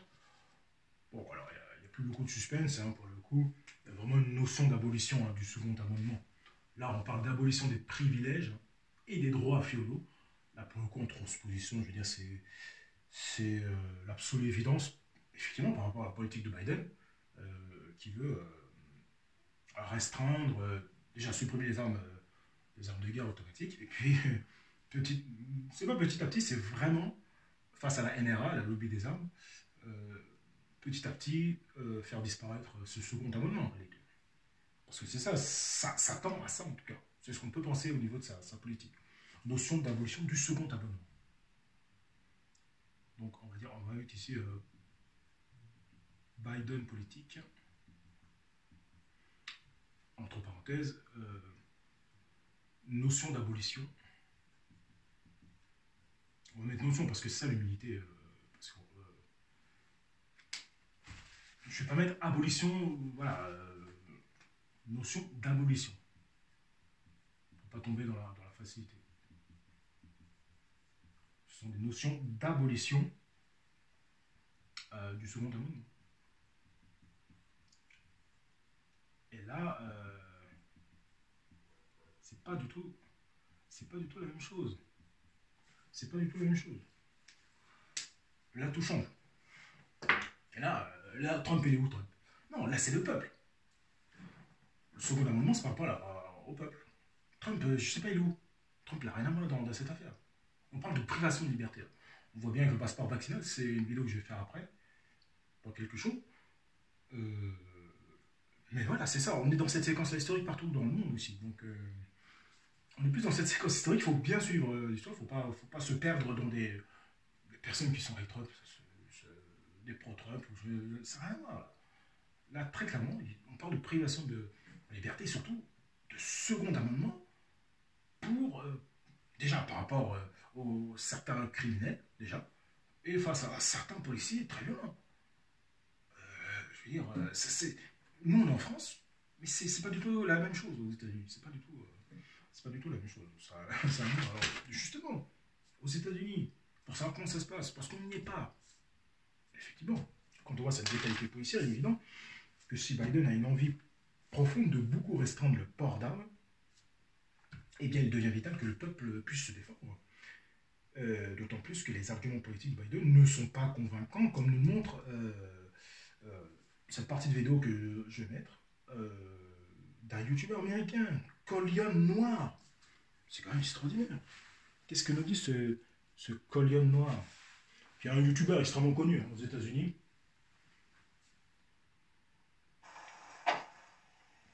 Bonjour, on peut vous aider? Bonjour, je voudrais une assurance auto avec la formule tout risque et le dépannage en moins d'une heure. Oh, tiens, il y a des lives intéressants. On the anniversary of the shooting in Tucson, Arizona, the shooting where Congresswoman Gabrielle Giffords was on va essayer de voir la traduction pour voir si ça Joe fonctionne. Biden put out a statement where he said, "As president, I pledge to continue to work together with Congresswoman Giffords, with survivors, families, Je sais pas si vous and comprenez l'anglais, advocates je suis across désolé. the country to defeat the NRA and end the epidemic of gun violence in America." Truth be told, I'm all Ah, ça a for du mal. finding a way Ça to a du end mal à gun marcher. violence as long as it's Donc voilà, 2 constitutional. minutes. Et qu'est-ce qu'il However, explique? what I have a problem improved it. For years, we have heard that 30 to 40,000 people die each year Donc là, il dit que voilà, il y a 30 000 à 40 000 morts annuels par des armes à feu. due to gun-related violence. The UK has a population size of 60 million people. So let's say 40,000 people were murdered with a gun. That would Donc voilà, là, il fait la transposition par rapport aux États-Unis, voilà, ce qui correspond à 0,06% de la population. only be 0.06% of the population. Now let's look at America, where there are over 300 million. En fait, voilà. Ce que je veux dire, Scolion Noir, c'est un YouTuber extrêmement connu, il a quasiment plus d'1 million et quelques d'abonnés. Même aux États-Unis, c'est énorme. Voilà, c'est sa vision. Il explique un raisonnement. Un raisonnement. C'est pas que ça l'empêche ou qu'il faut que. Oui, 40 000, c'est déjà trop, mais il explique pourquoi la politique de Joe Biden n'est pas celle qu'il faut, en tout cas. Selon lui. Et moi, selon moi aussi. Million guns and a population size of 327 million people. 40,000 people out of 327 million are only 0. Voilà. Aux États-Unis, bien évidemment, il y a 327 millions d'habitants. Voilà, ça correspond à 0,1% de la population. 0.01% of the population. And that's if all of those shootings were murders, which they are not. If you break down the numbers, according to the type of gun deaths, the number of gun murders in this country becomes dizzyingly small. Of that 40,000, roughly 29. Voilà, alors sur les 40 000, justement, nous avons 29 250 suicides. C'est quand même. Alors là, il faut lui mettre 40 000 morts, 29 000 suicides. Donc, je suis désolé, mais là, on est. Alors, malheureusement, en France aussi, on a des. Pas que les agriculteurs, là, pour le coup. Malheureusement, voilà, on voit bien ce qui se passe. Une détresse sociale terrible. Et voilà, je pense que ça résume à peu près 40 000 morts globales aux États-Unis par arme à feu. Puis 29 000 par suicide. Voilà. Et les 10 000 morts, c'est ce qu'il va expliquer juste après.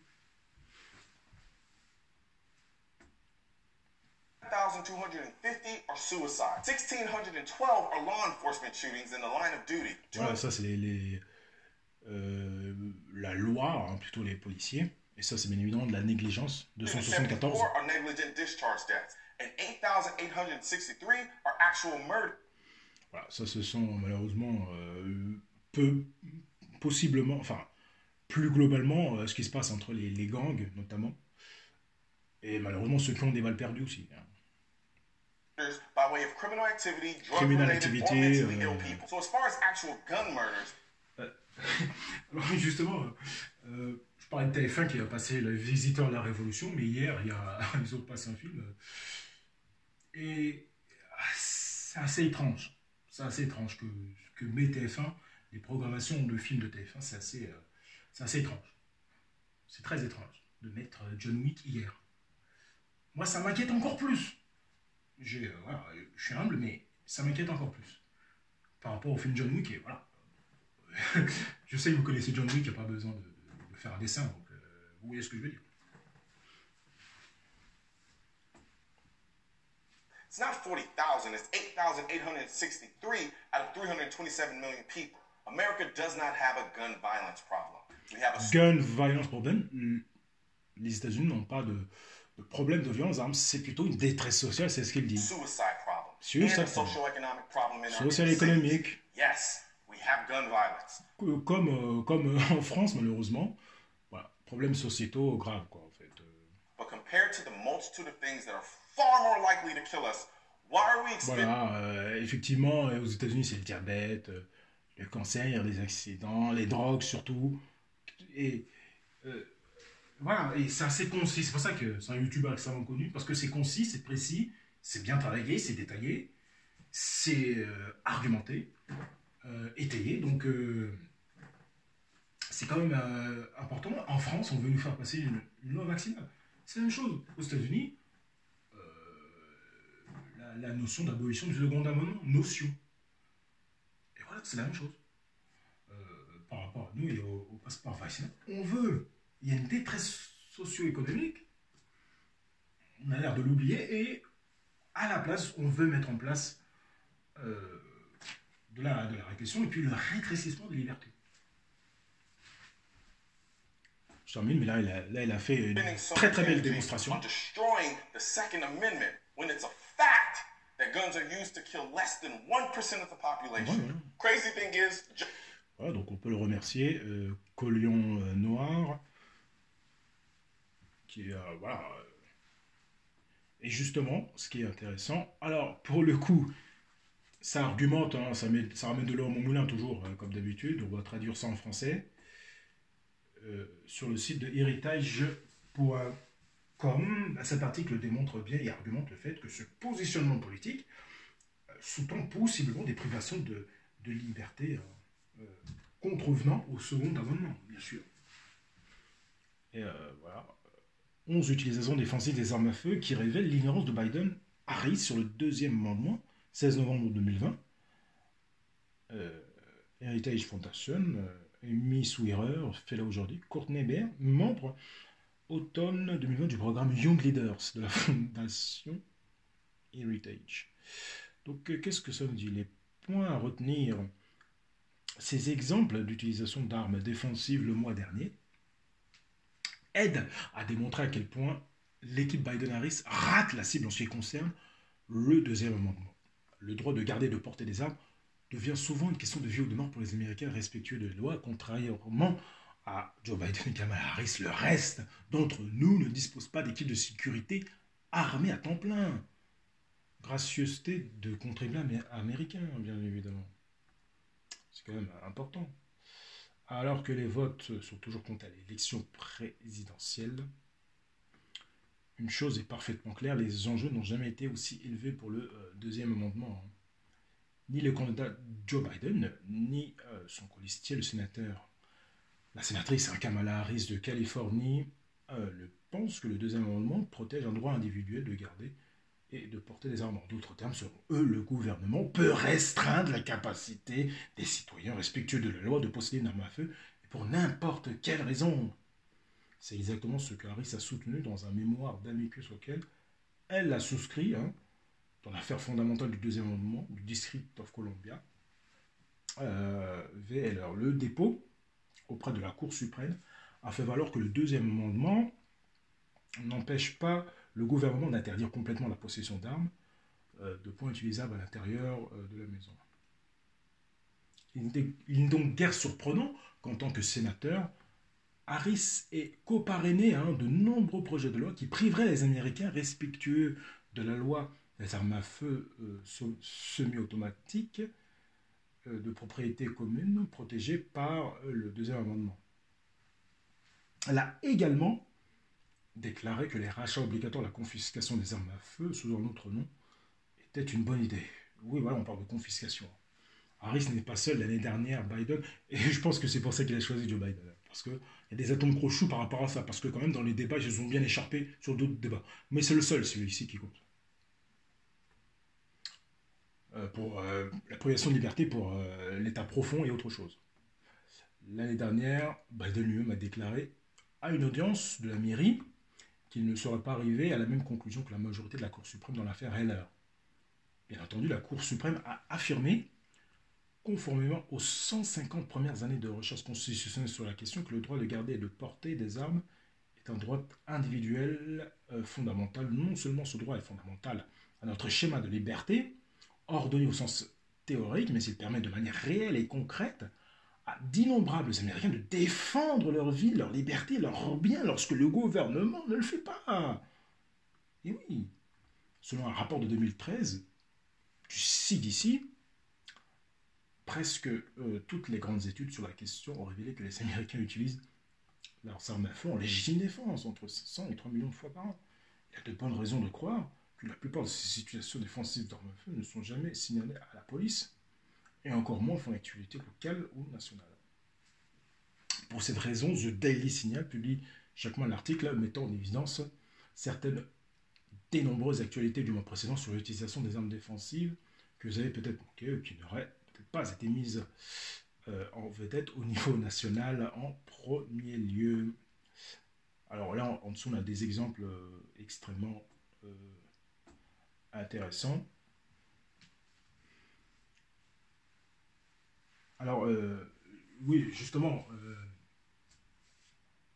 cet article confirme ce que je dis par rapport à cet idéal-là, cette volonté de la Bolchevique. Très clairement, une vraie volonté de restreindre les lois.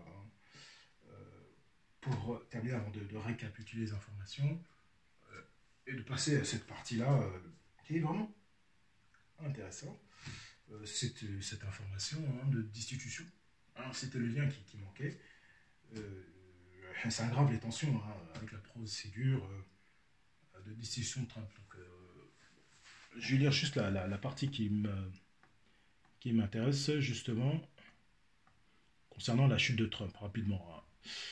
Joe Biden, vétéran de la politique, sera dans un premier temps contraint de gouverner par décret afin d'éviter d'en passer par le Congrès et en particulier le Sénat, occupé par la procédure de destitution de Donald Trump.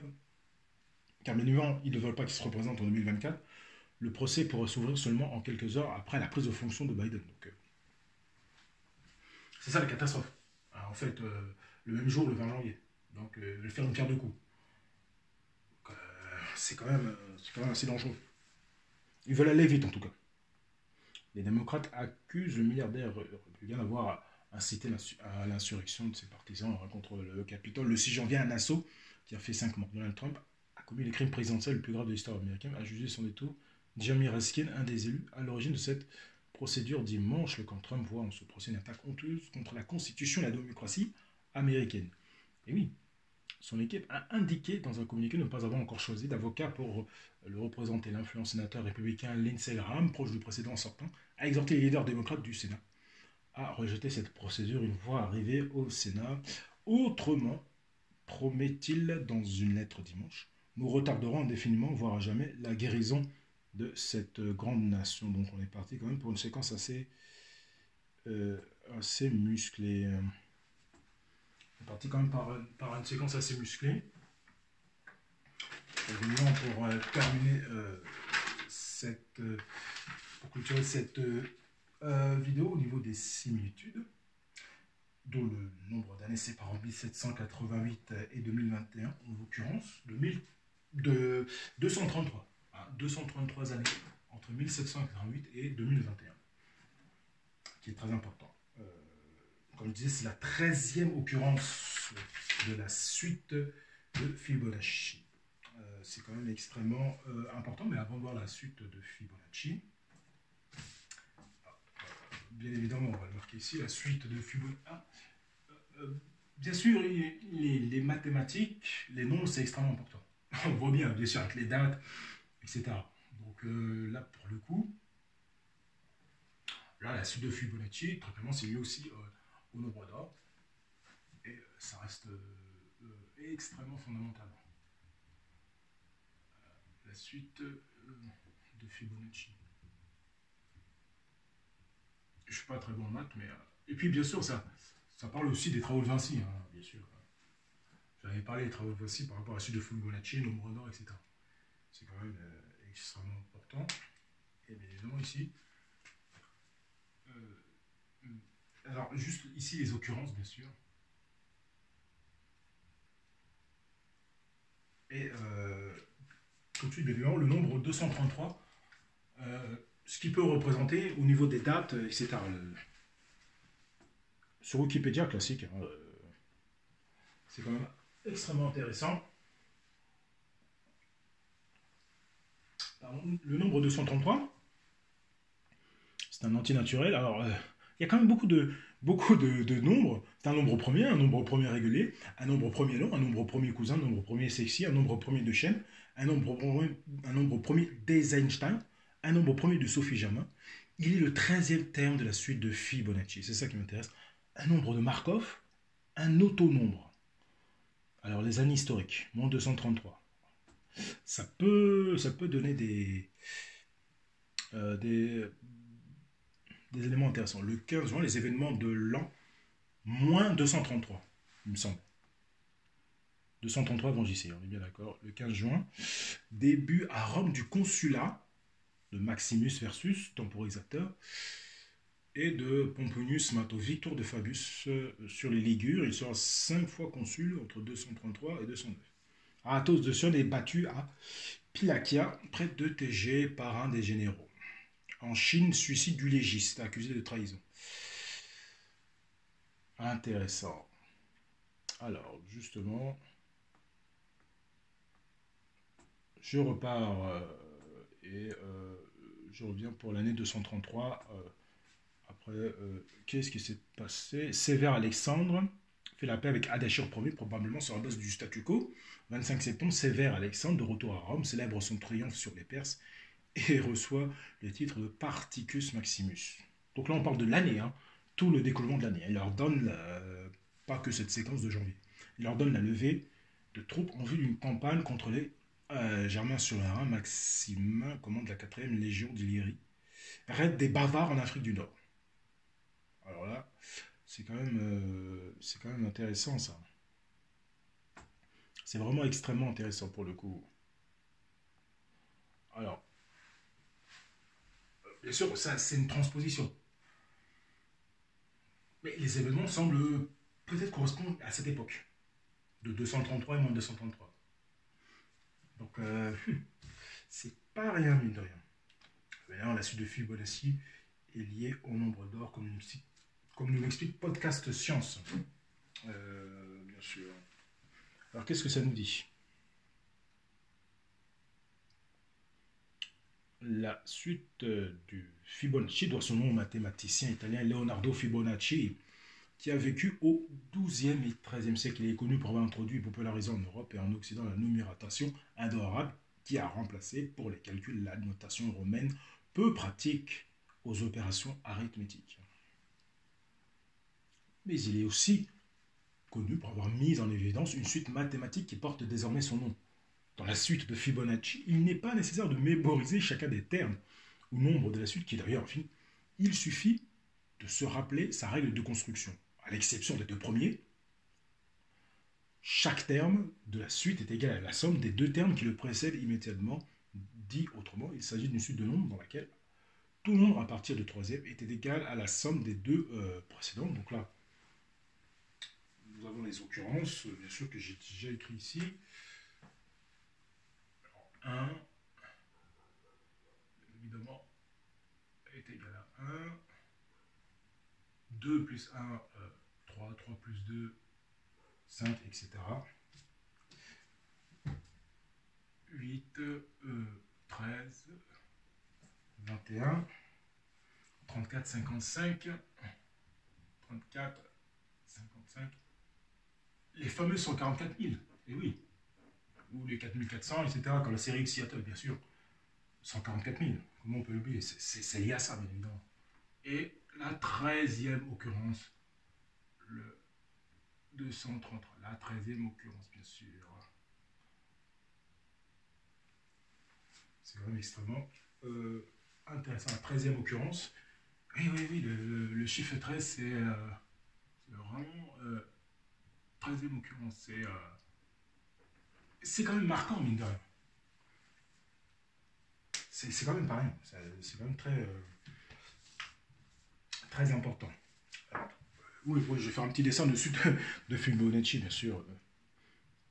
Il suffit de prendre deux nombres de départ, les ajouter dans le troisième, puis le deuxième, plus le troisième donne le quatrième, et ainsi de suite. Le terme de cette suite s'appelait suite de Fibonacci. La suite de Fibonacci possède de nombreuses propriétés très utilisées en mathématiques. Une d'entre elles est que le rapport de nombre d'or consécutif de la suite est alternativement supérieur et inférieur au nombre d'or. Un nombre remarquable qui vaut exactement un 618, etc. Donc là, on a une partie un peu plus mathématique. Le nombre d'or était déjà utilisé par les Grecs, comme par exemple dans le Parthénon, le temple que les Grecs consacraient à certains de leurs dieux, dont le fronton est inscrit dans un rectangle dont les longueurs des deux côtés adjacents ont le nombre d'or comme rapport. Les peintres et les architectes comme Botticelli, Dali ou Le Corbusier, pour ne citer que, l'ont utilisé dans leurs œuvres. Le nombre d'or est souvent associé à des qualités esthétiques particulières, à des proportions harmonieuses. On constate ainsi généralement que le rapport de la taille d'une personne avec la hauteur de son nombril est proche du nombre d'or. Dans la nature, on retrouve très souvent des motifs basés sur la suite de Fibonacci, bien sûr, et sur le nombre d'or. Hein. Il semblerait que la nature marque une prédilection pour la suite de Fibonacci. Oui, bien sûr que tout est lié. Hein. On remarque par exemple que les nombres de pétales de fleurs est souvent des nombres de la suite de Fibonacci. Par exemple, les lions ont 3 pétales, les boutons d'or 5, les chicorées en ont 21, marguerites ont souvent 34 ou 55 pétales. C'est très intéressant ça. Dans certains objets de la nature, on observe aussi très souvent des spirales logarithmiques dans lesquelles intervient le nombre d'or. Cette spirale d'or s'inscrit dans un rectangle. Les proportions rapport de la longueur sur la hauteur correspondent au nombre d'or. On peut construire une spirale d'or en traçant un quart des cercles dans chaque carré. Un quart de cercle, effectivement. Un quart de cercle dans chaque carré. Un quart de cercle à faire de cercle. C'est quand même extrêmement intéressant. Là, on peut dire 1 plus 1, de longueur 1 cm, on va dire, et une autre de 1 cm. Voilà. Puis, troisième occurrence, 2. Et puis, troisième occurrence, 3. Il me semble 5, 8, 13, etc. C'est vraiment extrêmement intéressant. C'est ce que je vais tenter de dessiner pour terminer. Au niveau de la spirale d'or, on va marquer spirale d'or ici. Pour terminer cette vidéo en légèreté, quand même. C'est quand même très intéressant. Alors, un petit triangle. Pas un triangle, plutôt, plutôt un rectangle. Hop là. Alors, c'est peut-être pas judicieux ce que je viens de faire. C'est pas judicieux parce que ça va peut-être m'embêter après. Au niveau des dimensions. Même si je fais ça à la main, ça va peut-être m'embêter. Donc là, on aura possiblement 2 carrés de 1 cm, on va dire. Une de 1 à chaque fois. Et à côté, on a 2. C'est un autre carré ici. Et puis justement, on a 3, c'est-à-dire une longueur de 2 plus une longueur de 1. Et là, c'est censé nous faire un petit carré de 3, voilà. Et là, pour le coup, 1, 2, et là, une longueur de 3, on a 5. Donc là, on a quand même en visuel, en tout cas, on a un peu le carré, pour le coup. Voilà, on va marquer 1, 1, 2, 3, 5. Puis ensuite, bien évidemment, nous avons le 8 ici. Donc 1, 2, 3, plus 5, 8, bien sûr. Ça nous fait un autre carré ici. Hop. Quand même extrêmement intéressant pour le faire. Hop, 8. Et puis là aussi 13, pour le coup, une autre occurrence. 3 plus 2, 5, plus 8, 13. Là aussi, on a un autre carré ici. Hop. J'espère pas aller... Pour le coup, là, je suis pas mal. Voilà. Le carré, le carré n'est pas terrible, donc on va refaire tout ça. Et voilà, hop. On va mettre 13 ici. Faut pas gêner la spirale que je vais faire après en rouge. Et puis voilà, on va pour schématiser, on va terminer avec le 21, c'est-à-dire 13 et 3, 6. 6 plus 5, 21, donc on a bien une longueur de 21. Et puis on se fait un autre carré ici. Et ainsi de suite, ça peut aller à l'infini, bien sûr. Et c'est comme ça que ça se passe. Hein. Alors, on va le faire, mais c'est comme au niveau des cellules eucaryotes. Je parlais avec le desmosome. Les cellules qui s'agglutinaient entre elles pour faire des cellules, pour faire des organes, avec une forme harmonieuse, les organes du corps humain, etc. C'est comme ça que ça fonctionne, hein, tout simplement. Avec ce système-là d'imbrication, finalement. C'est quand même très, très, très intéressant. D'un point de vue mathématique, de comprendre la structure de la nature. C'est quand même vraiment extrêmement intéressant. Alors, comme on peut voir la spirale, voilà. À chaque fois, un demi-quart de cercle dans chaque carré. Ça peut nous donner ça. Hop. Voilà, ça peut nous donner quelque chose comme ça. Voilà, ça peut C'est pour nous donner ça tout simplement. Alors c'est vrai que quand on voit dans les schémas, c'est un peu compliqué. Et ainsi de suite. Hein. On peut continuer. 21 plus 13, 34. On peut se mettre un carré ici, etc. 34 plus 21, etc. Donc voilà, c'était pour terminer de manière légère, mais finalement, suite de Fibonacci, c'est-à-dire les maths, les dates et les liens entre les cycles. J'avais parlé de ça avec les liens, bien évidemment, astrologiques avec Abraham Lincoln et John Fitzgerald Kennedy. J'en avais parlé, bien sûr. Et c'était quand même assez important, notamment aussi entre Napoléon et Hitler, aussi, des liens. Donc, au niveau des nombres. Donc, là aussi, il y a quelque chose. Il y a quelque chose à voir avec ça. Donc, on va rester vigilant, on va rester humble. Mais bon, c'est pas qu'on espère que rien ne va se passer, rien n'arrive. Oui, il y aura un événement. Après, on ne sait pas ce qui se passe, on n'est pas sur le terrain, donc il faut rester humble. Moi, je fais ces vidéos en complément d'informations pour les collectifs, donc n'hésitez pas à ajouter vos informations complémentaires si vous connaissez des personnes qui sont là-bas et qui peuvent apporter des informations complémentaires au bloc collectif. Moi, je suis preneur, donc n'hésitez pas à apporter. Même s'il y a des événements, voilà, n'hésitez pas à apporter des éléments d'information sur cette vidéo. Voilà, il y a une vidéo à faire extrêmement importante sur le passeport vaccinal. Et puis, encore une fois, assez vigilante. Encore une fois, je vous remercie pour vos commentaires sur la vidéo précédente, notamment. N'hésitez pas aussi, encore une fois, à partager, à commenter, à liker, bien sûr. Donc, merci à vous par avance pour vos commentaires et puis pour le partage. Et puis moi, je vous dis à la prochaine, évidemment, bon courage à vous. Merci à vous et à la prochaine. Merci.